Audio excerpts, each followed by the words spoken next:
यह निर्णय करना असंभव था कि सुलगते हुए उपलों से अधिक धुआं निकलता था या चिलम के दमों से। लड़के इधर उधर दौड़ रहे थे, कोई आपस में गाली गलौज करते और कोई रोते थे। चारों तरफ कोलाहल मच रहा था। गांव के कुत्ते इस जमाव को भोज समझकर झुंड के झुंड जमा हो गए थे।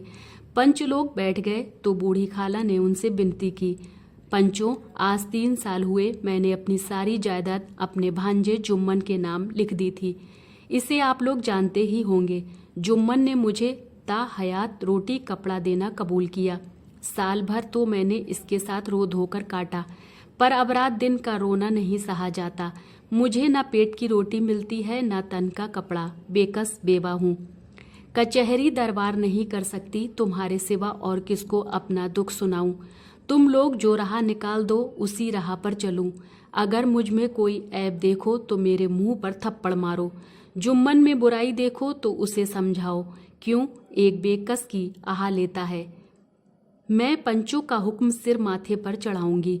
रामधन मिश्र, जिनके कई असामियों को जुम्मन ने अपने गांव में बसा लिया था, बोले, जुम्मन मियाँ, किससे पंच बदते हो?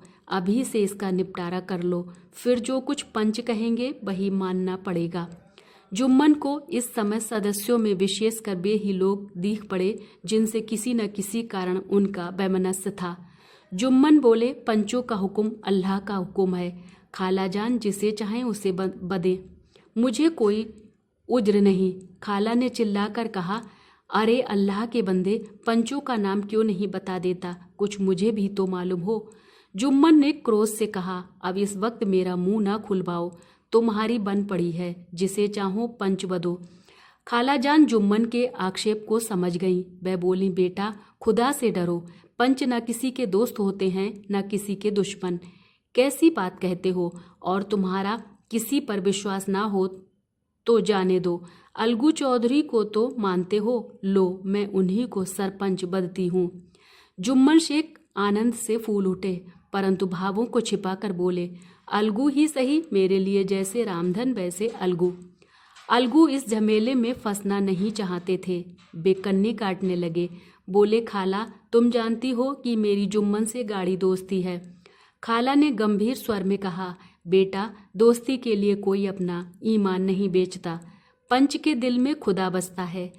पंचों के मुंह से जो बात निकलती है वह खुदा की तरफ से निकलती है।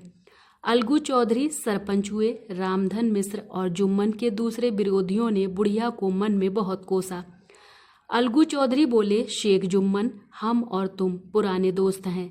जब काम पड़ा तुमने हमारी मदद की है और हम भी जो कुछ बन पड़ा तुम्हारी सेवा करते रहे हैं, मगर इस समय तुम और बूढ़ी खाला दोनों हमारी निगाह में बराबर हो। तुमको पंचों से जो कुछ अर्ज करनी हो करो। जुम्मन को पूरा विश्वास था कि अब बाजी मेरी है। अलगू यह सब दिखावे की बातें कर रहा है, अतएव शांतचित्त होकर बोले, पंचों 3 साल हुए खाला जान ने अपनी जायदाद मेरे नाम हिब्बा कर दी थी। मैंने उन्हें ताहयात खाना कपड़ा देना कबूल किया था। खुदा गवाह है, आज तक मैंने खाला जान को कोई तकलीफ नहीं दी। मैं उन्हें अपनी माँ के समान समझता हूँ। उनकी खिदमत करना मेरा फर्ज है, मगर औरतों में जरा अनबन रहती है, उस पे मेरा क्या बस है। खाला जान मुझसे माहवार खर्च अलग मांगती हैं। जायदाद जितनी है वह पंचों से छिपी नहीं। उससे इतना मुनाफा नहीं होता है कि माहवार खर्च दे सकूं। इसके अलावा हिब्बा नामे में माहवार खर्च का कोई जिक्र नहीं तो मैं भूल कर भी इस झमेले में ना पड़ता। बस मुझे यही कहना है, आइंदा पंचों का अख्तियार है, जो फैसला चाहे करें। अलगू चौधरी को हमेशा कचहरी से काम पड़ता था, अतएव वह पूरा कानूनी आदमी था। उसने जुम्मन से जिरह शुरू की। एक एक प्रश्न जुम्मन के हृदय पर हथौड़े की चोट की तरह पड़ता था। रामधन मिश्र इन प्रश्नों पर मुग्ध हुए जाते थे। जुम्मन चकित थे कि अलगू को क्या हो गया। अभी ये अलगू मेरे साथ बैठा हुआ कैसी कैसी बातें कर रहा था। इतनी ही देर में ऐसी काया पलट हो गई कि मेरी जड़ खोदने पर तुला हुआ है। ना मालूम कब की कसर यह निकाल रहा है। क्या इतने दिनों की दोस्ती कुछ भी काम ना आवेगी? जुम्मन शेख तो इसी संकल्प विकल्प में पड़े हुए थे कि इतने में अलगू ने फैसला सुनाया। जुम्मन शेख पंचों ने इस मामले पर विचार किया। उन्हें यह नीति संगत मालूम होता है कि खालाजान को माहवार खर्च दिया जाए। हमारा विचार है कि खाला की जायदाद से इतना मुनाफा अवश्य होता है कि माहवार खर्च दिया जा सके। बस यही हमारा फैसला है। अगर जुम्मन को खर्च देना मंजूर ना हो तो हिब्बानामा रद्द समझा जाए। यह फैसला सुनते ही जुम्मन सन्नाटे में आ गए। जो अपना मित्र हो वह शत्रु का व्यवहार करे और गले पर छुरी फेरे, इसे समय के हेर फेर के सिवा और क्या कहें। जिस पर पूरा भरोसा था उसने समय पड़ने पर धोखा दिया। ऐसे ही अवसरों पर झूठे सच्चे मित्रों की परीक्षा की जाती है। यही कलयुग की दोस्ती है। अगर लोग ऐसे कपटी धोखेबाज ना होते तो देश में आपत्तियों का प्रकोप क्यों होता। यह हैजा, प्लेग आदि व्याधियां दुष्कर्मों के ही दंड हैं। मगर रामधन मिश्र और अन्य पंच अलगू चौधरी की इस नीति परायणता की प्रशंसा जी खोलकर कर रहे थे। वे कहते थे, इसका नाम पंचायत है। दूध का दूध और पानी का पानी कर दिया। दोस्ती दोस्ती की जगह है, किंतु धर्म का पालन करना मुख्य है। ऐसे ही सत्यवादियों के बल पर पृथ्वी ठहरी है, नहीं तो वह कब की रसातल को चली जाती। इस फैसले ने अलगू और जुम्मन की दोस्ती की जड़ हिला दी। अब वे साथ साथ बातें करते नहीं दिखाई देते। इतना पुराना मित्रता रूपी वृक्ष सत्य का एक झोंका भी ना सह सका। सचमुच वह बालू की ही जमीन पर खड़ा था। उनमें अब शिष्टाचार का अधिक व्यवहार होने लगा। एक दूसरे की आवभगत चायदा करने लगे। वे मिलते जुलते थे, मगर उसी तरह जैसे तलवार से ढाल मिलती है। जुम्मन के चित्त में मित्र की कुटिलता आठों पहर खटका करती थी। उसे हर घड़ी यही चिंता रहती थी कि किसी तरह बदला लेने का अवसर मिले। अच्छे कामों की सिद्धि में बड़े देर लगती है, पर बुरे कामों की सिद्धि में यह बात नहीं होती। जुम्मन को भी बदला लेने का अवसर जल्दी ही मिल गया। पिछले साल अलगू चौधरी बटेसर से बैलों की एक बहुत अच्छी गोई मोल लाए थे। बैल पछाही जाति के सुंदर बड़े बड़े सींगों वाले थे। महीनों तक आसपास के गांव के लोग दर्शन करते रहे। दैवयोग से जुम्मन की पंचायत के 1 महीने के बाद इस जोड़ी का एक बैल मर गया। जुम्मन ने दोस्तों से कहा, यह दगाबाजी की सजा है। इंसान सब्र भले ही कर जाए, पर खुदा नेको बद सब देखता है। अलगू को संदेह हुआ कि जुम्मन ने बैल को विष दिला दिया है। चौधराइन ने भी जुम्मन पर ही इस दुर्घटना का दोषारोपण किया। उसने कहा, जुम्मन ने कुछ कर करा दिया है। चौधराइन और करीमन में इस विषय पर एक दिन खूब ही वाद विवाद हुआ। दोनों देवियों ने शब्द बाहुल्य की नदी बहा दी। व्यंग, वक्रोक्ति, अन्योक्ति और उपमा आदि अलंकारों में बातें हुई। जुम्मन ने किसी तरह शांति स्थापित की। उन्होंने अपनी पत्नी को डांट डपट कर समझा दिया। वह उसे उस रणभूमि से हटा भी ले गए। उधर अलगू चौधरी ने समझाने बुझाने का काम अपने तर्कपूर्ण सोटे से लिया। अब अकेला बैल किस काम का। उसका जोड़ बहुत ढूंढा गया, पर ना मिला। निदान यह सलाह ठहरी कि इसे बेच डालना चाहिए। गांव में एक समझू साहू थे। वह इक्का गाड़ी हाँकते थे। गांव के गुड़ घी लाद कर मंडी ले जाते, मंडी से तेल नमक भर लाते और गांव में बेचते। इस बैल पर उनका मन लहराया। उन्होंने सोचा, यह बैल हाथ लगे तो दिन भर में बेखटके 3 खेप हों। आजकल तो एक ही खेप में लाले पड़े रहते हैं। बैल देखा, गाड़ी में दौड़ाया, बाल भौरी की पहचान कराई, मोल तोल किया और उसे लाकर द्वार पर बांध ही दिया। 1 महीने में दाम चुकाने का वादा ठहरा। चौधरी को भी गरज थी ही, घाटे की परवाह ना की। समझू साहू ने नया बैल पाया तो लगे उसे रगेदने। वह दिन में 3-3, 4-4 खेपे करने लगे। न चारे की फिक्र थी न पानी की, बस खेपों से काम था। मंडी ले गए, वहाँ कुछ सूखा भूसा सामने डाल दिया। बेचारा जानवर अभी दम भी न लेने पाया था कि फिर जोत दिया। अलगू चौधरी के घर था तो चैन की बंसी बजती थी। बैलराम छठे छमाहे कभी बहली में जोते जाते थे। खूब उछलते कूदते और कोसों तक दौड़ते चले जाते थे। वहाँ बैलराम का रातिब था, साफ पानी, दली हुई अरहर की दाल और भूसे के साथ खली, और यही नहीं, कभी कभी घी का स्वाद भी चखने को मिल जाता था। शाम सवेरे एक आदमी खरहरे करता, पोंछता और सहलाता था। कहाँ वह सुख चैन, कहाँ यह आठों पहर की खपत। महीने भर ही में वह पिस सा गया। इक्के का जुआं देखते ही उसका लहू सूख जाता था। एक एक पग चलना दूभर था, हड्डियां निकल आई थीं, पर था वह पानीदार मार की बर्दाश्त न थी। एक दिन चौथी खेप में साहू जी ने दूना बोझा लादा। दिन भर का थका जानवर पैर न उठते थे, पर साहू जी कोड़े फटकारने लगे। बस फिर क्या था, बैल कलेजा तोड़कर चला। कुछ दूर दौड़ा और चाहा कि जरा दम ले लूं, पर साहू जी को जल्द पहुंचने की फिक्र थी। अतएव उन्होंने कई कोड़े बड़ी निर्दयता से फटकारे। बैल ने एक बार फिर जोर लगाया, पर अब की बार शक्ति ने जवाब दे दिया। वह धरती पर गिर पड़ा और ऐसा गिरा कि फिर ना उठा। साहू जी ने बहुत पीटा, टांग पकड़कर खींचा, नथनों में लकड़ी ठूस दी, पर कहीं मृतक भी उठ सकता है।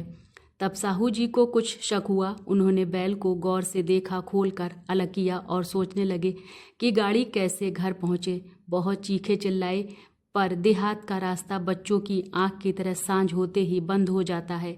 कोई नजर न आया, आसपास कोई गांव भी ना था। मारे क्रोध के उन्होंने मरे हुए बैल पर और दुर्रे लगाए और कोसने लगे, अभागे, तुझे मरना ही था तो घर पहुंचकर मरता, ससुरा बीच रास्ते ही में मर रहा, अब गाड़ी कौन खींचे। इस तरह साहू जी खूब जले भुने। कई बोरे गुड़ और कई पीपे घी उन्होंने बेचे थे। 200-250 रुपये कमर में बंधे थे। इसके सिवा गाड़ी पर कई बोरे नमक के थे। अतएव छोड़कर जा भी ना सकते थे। लाचार बेचारे गाड़ी पर ही लेट गए। वहीं रतजगा करने की ठान ली। चिलम पी गया, फिर हुक्का पिया। इस तरह साहू जी आधी रात तक नींद को बहलाते रहे। अपनी जान में तो वह जागते ही रहे, पर पौ फटते ही जो नींद टूटी और कमर पर हाथ रखा तो थैली गायब। घबराकर इधर उधर देखा तो कई कनस्तर तेल भी नदारद। अफसोस में बेचारे ने सिर पीट लिया और पछाड़ खाने लगा। प्रातःकाल रोते बिलखते घर पहुँचे। सहुआइन ने जब यह बुरी सुनावनी सुनी तब पहले तो रोई, फिर अलगू चौधरी को गालियां देने लगी। निगोड़े ने ऐसा कुलच्छनी बैल दिया कि जन्म भर की कमाई लुट गई। इस घटना को हुए कई महीने बीत गए। अलगू जब अपने बैल के दाम मांगते तब साहू और सहुआइन दोनों ही झल्लाए हुए कुत्ते की तरह चढ़ बैठते और अंड बंड बकने लगते। वाह, यहाँ तो सारे जन की कमाई लुट गई, सत्यानाश हो गया, इन्हें दामों की पड़ी है। मुर्दा बैल दिया था, उस पर दाम मांगने चले हैं। आंखों में धूल झोंक दी। सत्यानाशी बैल गले बांध दिया। हमें निरापोंगा ही समझ लिया है। हम भी बनिए के बच्चे हैं। ऐसे बुद्धू कहीं और होंगे। पहले जाकर किसी गड्ढे में मुंह धो आओ, तब दाम लेना। न जी मानता हो तो हमारा बैल खोल ले जाओ। महीना भर के बदले 2 महीना जोत लो, और क्या लोगे। चौधरी के अशुभ चिंतकों की कमी न थी। ऐसे अवसरों पर वे भी एकत्र हो जाते और साहू जी के बर्राने की पुष्टि करते।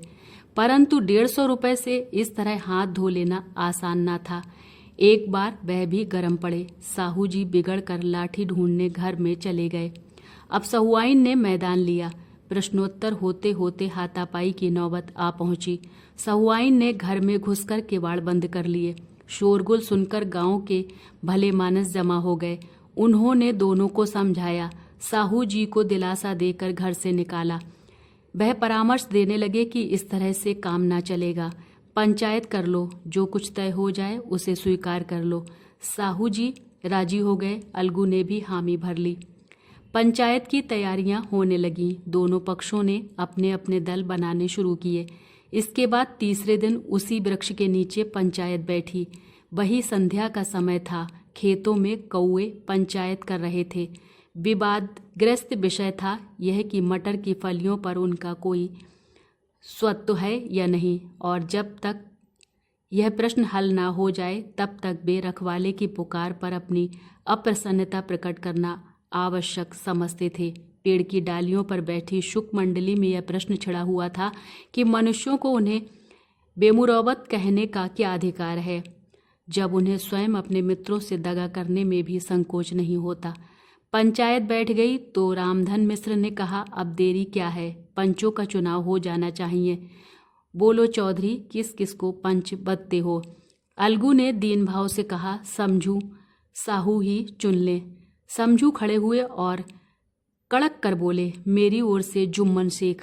जुम्मन का नाम सुनते ही अलगू चौधरी का कलेजा धक धक करने लगा, मानो किसी ने अचानक थप्पड़ मार दिया हो। रामधन अलगू के मित्र थे, वह बात को ताड़ गए। पूछा, क्यों चौधरी, तुम्हें कोई उज्र तो नहीं? चौधरी ने निराश होकर कहा, नहीं, मुझे क्या उज्र होगा। अपने उत्तरदायित्व का ज्ञान बहुधा हमारे संकुचित व्यवहारों का सुधारक होता है। जब हम राह भूल कर भटकने लगते हैं तब यही ज्ञान हमारा विश्वसनीय पथ प्रदर्शक बन जाता है। पत्र संपादक अपनी शांति कुटी में बैठा हुआ कितनी धृष्टता और स्वतंत्रता के साथ अपनी प्रबल लेखनी से मंत्रिमंडल पर आक्रमण करता है, परंतु ऐसे अवसर आते हैं जब वह स्वयं मंत्रिमंडल में सम्मिलित होता है। मंडल के भवन में पग धरते ही उसकी लेखनी कितनी मर्मज्ञ, कितनी विचारशील, कितनी न्यायपरायण हो जाती है। इसका कारण उत्तरदायित्व का ज्ञान है। नवयुवक युवावस्था में कितना उदंड रहता है, माता पिता उसकी ओर से कितने चिंतित रहते हैं। वे उसे कुल कलंक समझते हैं, परंतु थोड़े ही समय में परिवार का बोझ सिर पर पड़ते ही वह अव्यवस्थित चित्त उन्मत्त युवक कितना धैर्यशील, कैसा शांतचित्त हो जाता है। यह भी उत्तरदायित्व के ज्ञान का फल है। जुम्मन शेख के मन में भी सरपंच का उच्च स्थान ग्रहण करते ही अपनी जिम्मेदारी का भाव पैदा हुआ। उसने सोचा, मैं इस वक्त न्याय और धर्म के सर्वोच्च आसन पर बैठा हूँ। मेरे मुंह से इस समय जो कुछ निकलेगा वह देववाणी के सदृश है, और देववाणी में मेरे मनोविकारों का कदापि समावेश न होना चाहिए। मुझे सत्य से जौ भर भी टलना उचित नहीं। पंचों ने दोनों पक्षों से सवाल जवाब करने शुरू किए। बहुत देर तक दोनों दल अपने अपने पक्ष का समर्थन करते रहे। इस विषय में तो सब सहमत थे कि समझू को बैल का मूल्य देना चाहिए, परंतु दो महाशय इस कारण रियायत करना चाहते थे कि बैल के मर जाने से समझू को हानि हुई। इसके प्रतिकूल दो सभ्य मूल के अतिरिक्त समझू को दंड भी देना चाहते थे, जिससे फिर किसी को पशुओं के साथ ऐसी निर्दयता करने का साहस ना हो। अंत में जुम्मन ने फैसला सुनाया, अलगू चौधरी और समझू साहू, पंचों ने तुम्हारे मामले पर अच्छी तरह विचार किया। समझू को उचित है कि बैल का पूरा दाम दें। जिस वक्त उन्होंने बैल लिया उसे कोई बीमारी ना थी। अगर उसी समय दाम दे दिए जाते तो आज समझू उसे फेर लेने का आग्रह न करते। बैल की मृत्यु केवल इस कारण हुई कि उससे बड़ा कठिन परिश्रम लिया गया और उसके दाने चारे का कोई अच्छा प्रबंध न किया गया। रामधन मिश्र बोले, समझू ने बैल को जानबूझकर मारा है, अतएव उससे दंड लेना चाहिए। जुम्मन बोले, यह दूसरा सवाल है, इसको इससे कोई मतलब नहीं। झगड़ू साहू ने कहा, समझू के साथ कुछ रियायत होनी चाहिए।